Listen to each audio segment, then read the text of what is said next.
we're in a mess. We're in a mess right now. How do you see as young people getting out of the mess? Is there going to have to be some sort of big problem to get a lot of people to wake up? What, how do I put this? What does the future look like? Joy, we'll put you on Um, the spot first. oh, great. Um, obviously the ideal world is one where young people have empathy for others who are not of their nationality, background, race, etc. Um, which, I've gotten called naive for that viewpoint before. Um, and honestly, to some extent, it is a pretty idealistic stance, considering a lot of young people can't even find that kind of community with people of their own backgrounds. But I think genuinely, this is the best time to do it. A lot of violence and hatred in the past. What is spurred? What that's spurred by is a fear and misunderstanding of the other person. Islamophobia thrives so strongly because people have a fundamental misunderstanding of what Islam is, and what they associate Islam with is the works of a few extremists. Um, and what's interesting is that in their own spaces, they can ignore the extremists of their own groups, because they understand fundamentally that extremists don't speak for the group, but they don't understand that in context with other religions or other people that they don't understand. But with the wonderful World Wide Web, we have that understanding right at our fingertips if only people do the work to go out and do the research. Um, and a lot of people like taking the easy way out. They like watching the same news channels over and over again. My own parents are glued to Fox News, like it's, the gospel or something like that. But there's and I think it'll take a little if everybody puts in a little bit more effort to just kind of understand our world and the people in it. And honestly, at this point, that's also an idealistic stance too. But if there's just like that understanding and that love for other people who might not necessarily look, talk, and think like us, then already we've made leaps and bounds towards actual legitimate world peace. Not just like the Christmas world peace that people think they want.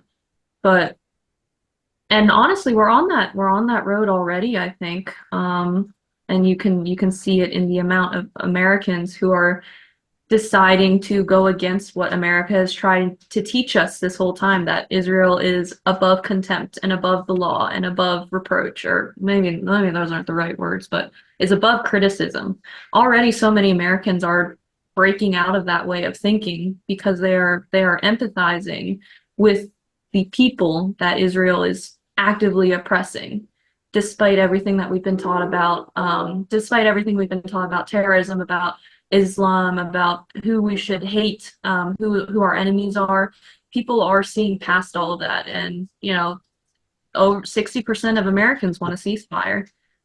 Plain and simple. The majority of Americans want Israel to stop killing children, and already that's leaps and bounds from the immediate post 9/11 America mentality.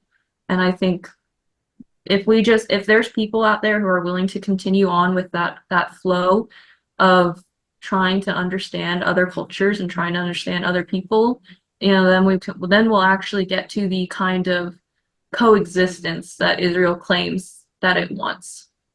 And that's when we'll actually be able to probably when we'll be able to start convincing people um that violence is not the answer.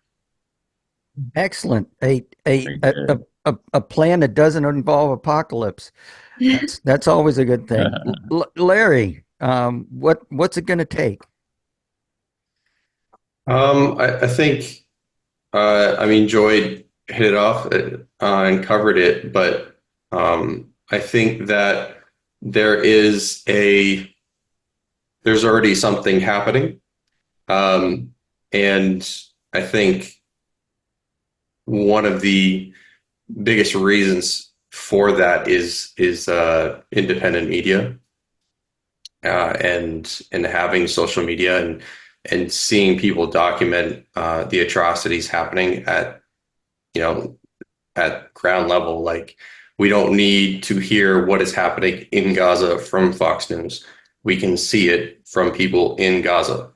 And that is just so like great for the future. I think that is going to help us get to that understanding that Joy was talking about. And I think that's why that 60% of Americans, I think they did they broke it down by age groups as well. And you could see that the older generations were much more against supporting a ceasefire versus the younger generations, which were like 90-80% in support of it. It is because the younger generations are getting their news from like TikTok or Instagram, these independent sources, and journalists. So I think that is a good sign. But then also we have to do what we can and actually put action to it. Because we can have discussions all day in our groups. We can do interviews. We could do whatever it is and talk about things. But unless we put actual action to it, things don't change. And so I saw early on a lot of the individuals that I was talking to had this viewpoint that, like, well, what can I do? I'm just some guy doing a job, out here in New Hampshire. Like, I can't do anything, and I'm not part of this. And I never really had that thought process. Like, from the day I saw that first video of children running from a home that was bombed in Gaza, I knew I felt inclined, like I had to do something. And so I've never really felt like, oh, well, I can't do anything. I always felt like I felt displaced from it because I'm over here in Spain versus being able to organize and meet people back in the States. But yeah, I think a lot of people have that mentality. And maybe it is just an American thing, but a lot of people have that mentality, like, what can I do? I'm just one guy. Mm-hmm. And it all starts with organizations like Code Pink and Veterans for Peace, About Face, these organizations where anybody can show up, really, and help out in some way. And we need more people to contribute to things like that. And then obviously our government, anybody can really run for office, obviously with certain stipulations. But like $1 million. Yeah. And I think a lot of people,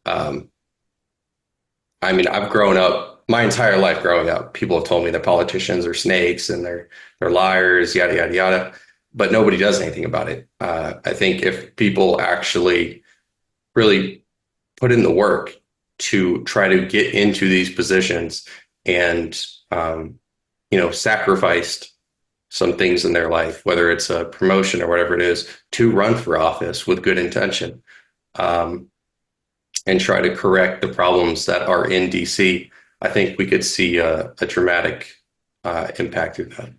That'd be great. Juan, what's it going to take to get us Jim, out I of this? wish I had a crystal ball, and I think as Foucault said, like, you can't predict a revolution, although one would hope a moral one, and one that, the fascism is here. This is a dying empire, Mhm. and empires always go down kicking and violently. So And we're going to be seeing the colonial boomerang effect and the policies that are going to be enacted in in the global south. We're going to be seeing that in the streets of America. But I think that dynamic is going to create a consciousness in which Americans, workers, from a multicultural background are going to have an awakening is that those wars, those imperialist wars that this country has fought for the last, 75 years are tied to their material conditions here. And so I think that's going to, you know, propel people to organize, to unionize, to run for office, to, try to look for ways in which they can help and, help their most immediate communities. Because yeah, the forces of fascism are here and we need to be ready. And this is the moment to organize and to be prepared for what that's going to look like and hopefully able to avoid that apocalypse through mass movements and through organizations that range from, you know, trade unions to anti-war movements.